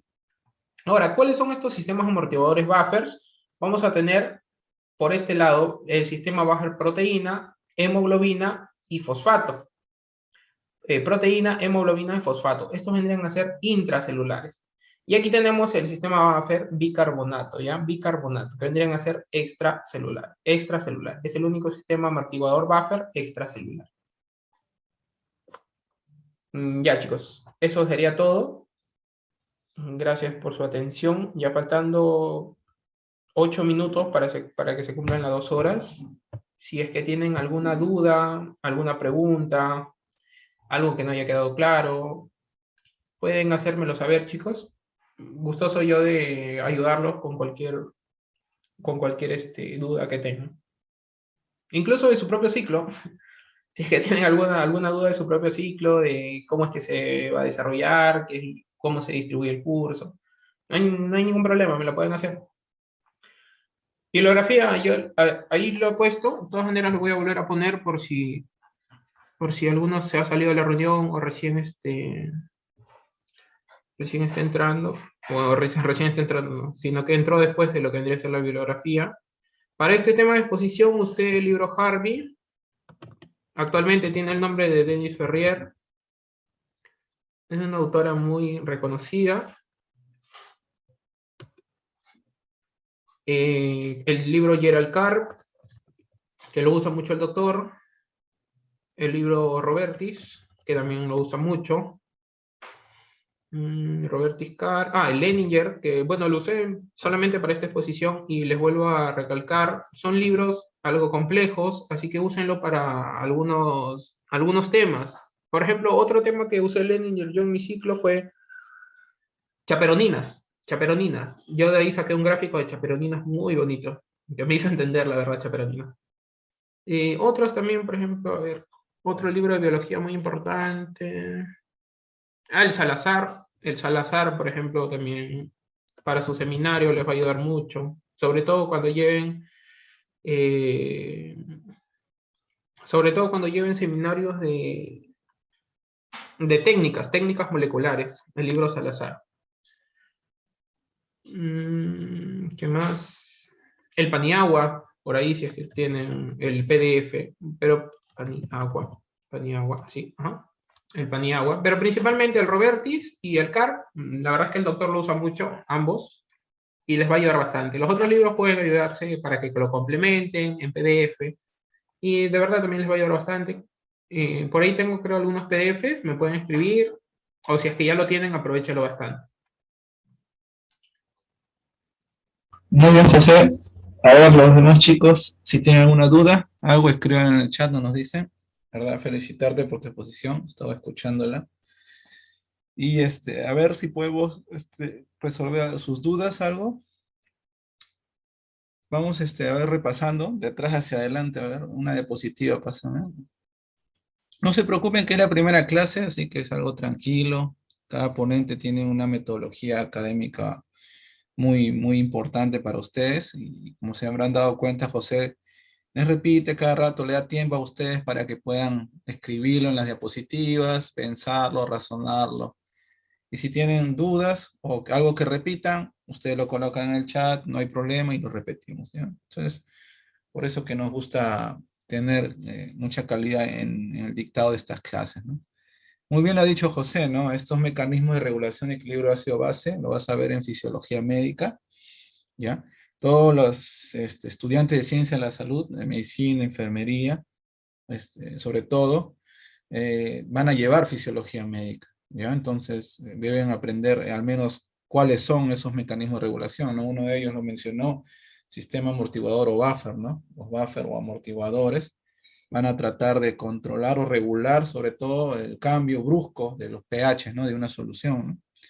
El control respiratorio sobre todo se da a nivel del bulbo raquídeo, ya en la inspiración y en la expiración y a través de nervios aferentes y eferentes, ya lo van a ver ustedes, posteriormente. Van a haber núcleos también. Ahí es un conjunto de células, de sustancia blanca que van a ayudar a la transmisión nerviosa al cerebro. Y uno de los más importantes, pero de los mecanismos de regulación más tardíos, es la regulación renal, ¿no? El riñón es al final quien depura, ese es el término, depura, filtra, secreta, reabsorbe, ¿no? Sustancias o compuestos moleculares de alta densidad o de alto peso molecular y también de bajo peso molecular, ¿no? Dentro de ellos tenemos uno de los más importantes que ustedes van a escuchar seguro en la práctica clínica, es la creatinina, uno de ellos, la urea, ¿ya? Son dos moléculas importantes dentro de la filtración. La albúmina también, ¿ya? Y la regulación renal es por ello, pues no trata de que el sistema de nuestro cuerpo esté controlado o regulado dentro de un pH adecuado, ¿no? Ni esté muy ácido ni esté muy básico, ¿no? El pH de la sangre es 7.35 a 7.45, anótenlo eso porque toda su vida lo tienen que saber. 7.35 a 7.45 es el intervalo normal del pH de la sangre, ¿ya? Y ese sí deben tener como dato. A su vez, menor de 7.35 en la sangre, ya digo que es acidemia, ¿no? Y mayor de 7.45, alcalosis, pues, ¿no? Entonces ya estoy teniendo unos términos que me van a ayudar, ¿no? Acidemia, que la solución se encuentra ¿no? en un estado ácido, ¿no? Menor de 7.35. Mayor de 7.45 en la sangre, alcalosis, ¿no? Alcalosis, o sea que está muy básico, ¿no? Ya eso debes tener en cuenta. Y bien lo mencionan ahí las fórmulas, justo uno también de los principales amortiguadores o que tiene enzimas importantes dentro de su configuración o estructura molecular es el eritrocito, ¿no? Ya que dentro de ellos tenemos una enzima muy importante. ¿Cuál es la enzima? Anhidrasa carbónica, ¿no? Es una de las más importantes que tiene la molécula y por ello que también regula, ¿no? El pH a nivel de todo el organismo, ¿no? Ayuda, aporta, ¿no? También ahí tenemos otra ecuación al lado derecho, ¿no? De los grupos fosfatos, así que el grupo fosfato, sobre todo, un principal buffer o amortiguador intracelular, ¿no? Y el extracelular es el bicarbonato. Pregunte fisiología médica, ¿no?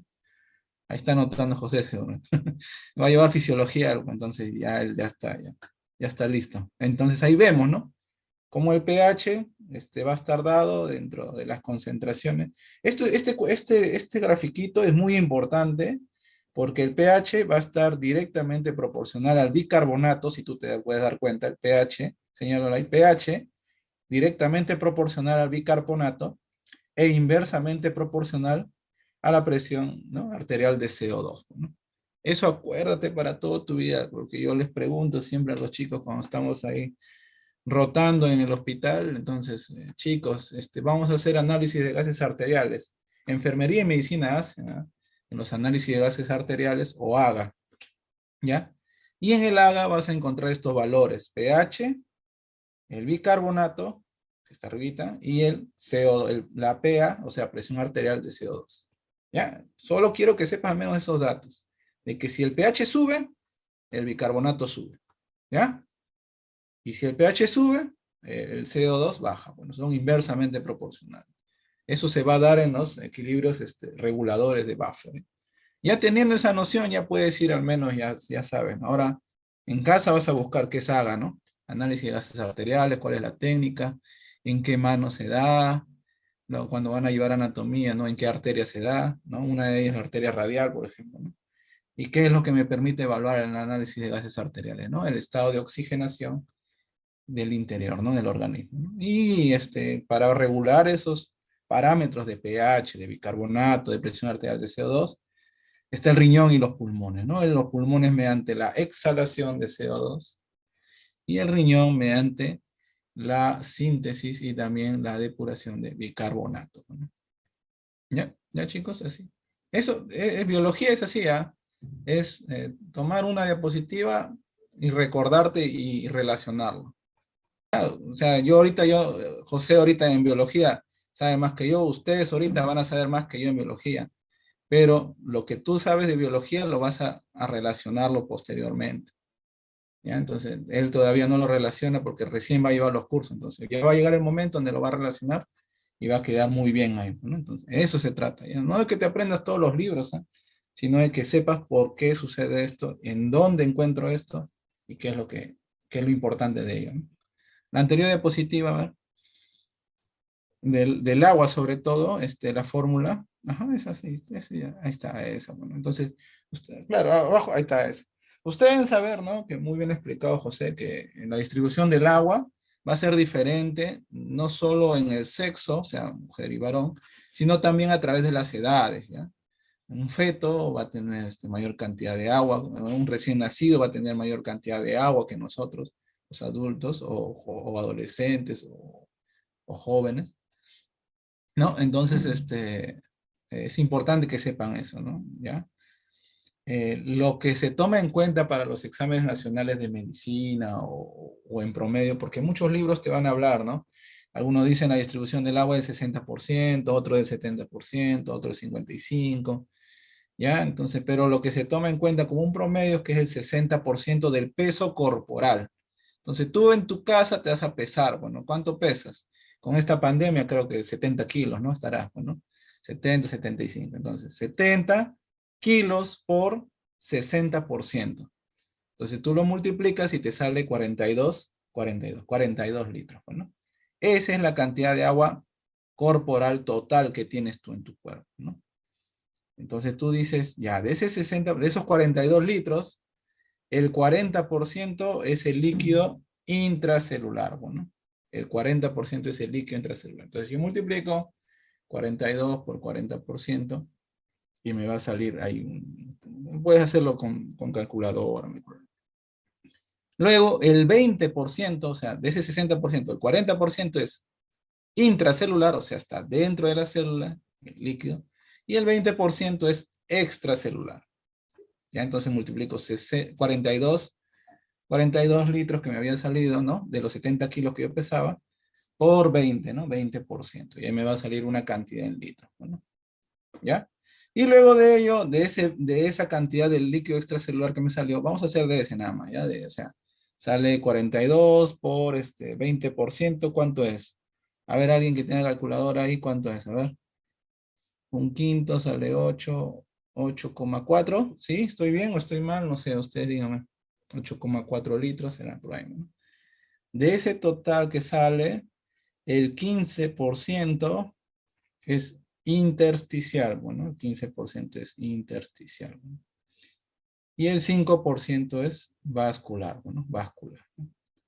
Entonces, de esa manera ustedes van a ir sacando con porcentajes la cantidad de agua. El día de mañana, antes de ingresar a la clase, voy a hacerles un repaso otra vez de cómo sacar la cantidad de agua de ustedes, ¿no? Porque enfermería y medicina hacen eso, bueno, obtener la cantidad de agua total. ¿Y por qué necesito la cantidad de agua total? Porque así yo puedo saber cuánto debo reponer a ese paciente. Entonces tú necesitas, ¿no? Para tener una adecuada cantidad de agua dentro de tu organismo, debe estar en equilibrio los ingresos, o sea, lo que tomas, y los egresos, lo que eliminas mediante la sudoración, mientras que eliminas mediante la orina, mientras que eliminas con las heces, ¿no? De agua, ¿no? Entonces, eso debes tenerlo en cuenta, ¿ya? Y por ello también, ahí bien lo dijo en su cuadrito, cada órgano tiene una distribución también de agua, ¿no? Dentro de la totalidad de agua corporal total que hemos sacado, esos 42 litros, ¿no? Entonces, tu trabajo va a ser, ¿no? Si quieres, si gustas, es opcional tu peso y vas a hacer, ¿no? El 60%, cuánto es la cantidad total de agua que tienes. Vas a ver intracelular cuánto tienes, 40%. El 20% es el líquido extracelular. Hasta ahí al menos quiero que me saques, ¿no? ¿Ya? Entonces tú, imagínate, tienes 60 kilos, le sacas el 60%, ¿cuánto es? Sale 36 litros, ¿no? 36 litros. Entonces, esos 36 litros, ahora le saco el 40%, intracelular, ¿cuánto tengo? Y 20% extracelular, ¿cuánto tengo? ¿Ya? Así. Y mañana vamos a ver, ¿no? Si está bien lo que han realizado, lo vuelvo a repetir, no hay problema. Eso es lo más importante con lo que ha dicho José. Recuerden muy bien la definición de enlace de hidrógeno, ¿no, José? Siempre pregunta el profesor, esto ahorita que le escuché a José, todas las veces pregunta y... Siempre, toda la primera clase te va a tener con esa definición. Hasta en su examen me preguntó a mí cuál es la definición. Sí, y es porque es importante, porque ese enlace de hidrógeno es la base de todas las uniones que vas a encontrar con las macromoléculas. Las proteínas se unen con el agua. O sea, no es que las proteínas están colgando ahí en la estructura de, ¿no?, de la membrana celular, nos decía el profesor, sino que hay también agua y hay enlaces de Van der Waals, enlaces covalentes, ¿no? De enlaces iónicos también hay. Entonces, todos los enlaces se encuentran siempre y cuando tú sepas qué estás uniendo. Bueno, qué estás uniendo. No se olviden eso, ¿ya? Muy importante. Muy bien, José. Puedes detener la grabación. Ahí sale, creo, la opción. ¿O no? Dejas de